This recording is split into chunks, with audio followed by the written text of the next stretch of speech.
A special focus on the supplementary budget in this hour tonight. Finance Minister Tito Mboweni saying South Africa needs to close the jaws of the hippo. Now, that's a difference between the money coming in and the much bigger amount being spent by government. It's money that has to be funded by loans, so it's debt. He was delivering the supplementary budget today to announce changes to the earlier budget necessitated by COVID-19. Let's quickly look at how the projections have changed. Now, the budget deficit was expected to be a minus 6.8% in February. That's now altered to 14.6%. The deficit is the shortfall between revenue and expenditure.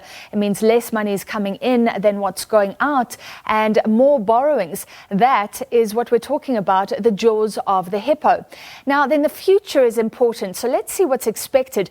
If South Africa reins in debt to prevent future generations from taking on more, then debt to GDP will come in at 87.7% in 3 years' time. That's more than the 71.6% predicted in the February budget.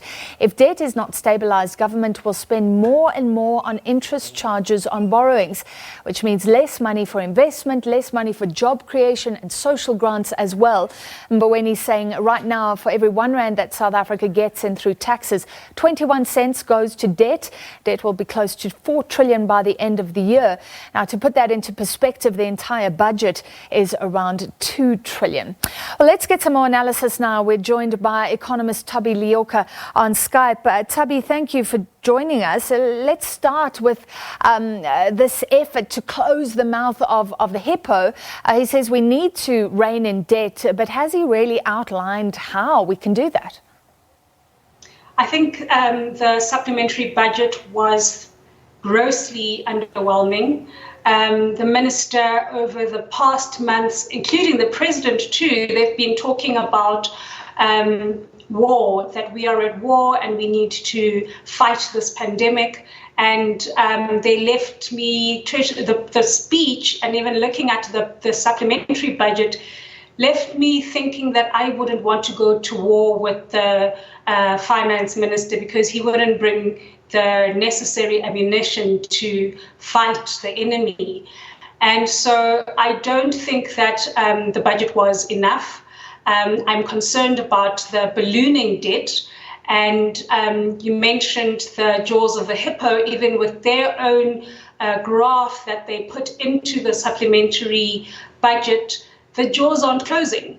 And that is the gap between, revenue and expenditure. So they don't demonstrate how they plan on closing this gap, this deficit. They do acknowledge that in 3 years' time it will be, we'll see a little bit of a reduction. Again, I'm not convinced because there is no detail in how they plan on doing so. I am concerned that the deficit will still remain high in 3 years' time.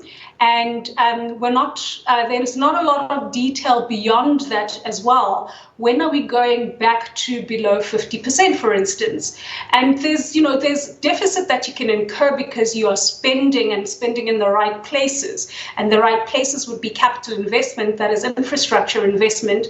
But the budget, the supplementary budget doesn't demonstrate that. It's still heavily weighted towards consumption, which worries me because it means that we're going to get deeper and deeper in debt.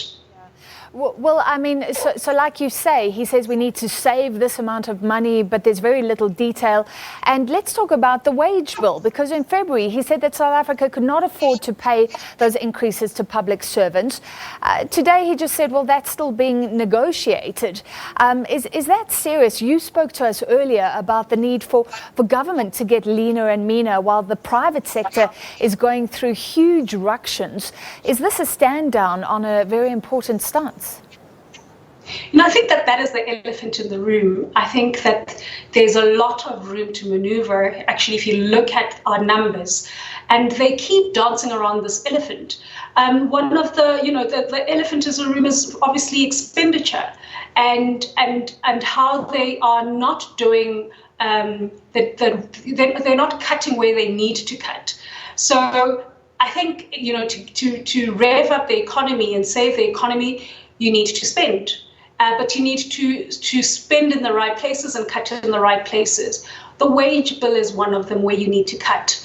And in February, I mean, I knew in the February budget that will not be achievable because firstly, they didn't negotiate with Labour before announcing that they plan to cut the rate of growth in the wage bill and raise 160 billion over the next 3 years. So that was a major fault. This time around, they, even within his Q&A, he hardly spoke about the wage bill. And there are two areas in the expenditure side of the budget that needs to be looked at. It's the wage bill and the debt servicing cost. And debt servicing cost is something that we've incurred, so it's very difficult to tackle right now. But the wage bill, as you correctly put it, the private sector is cutting wages and shedding. I mean, shedding is not ideal because it does stall the economy.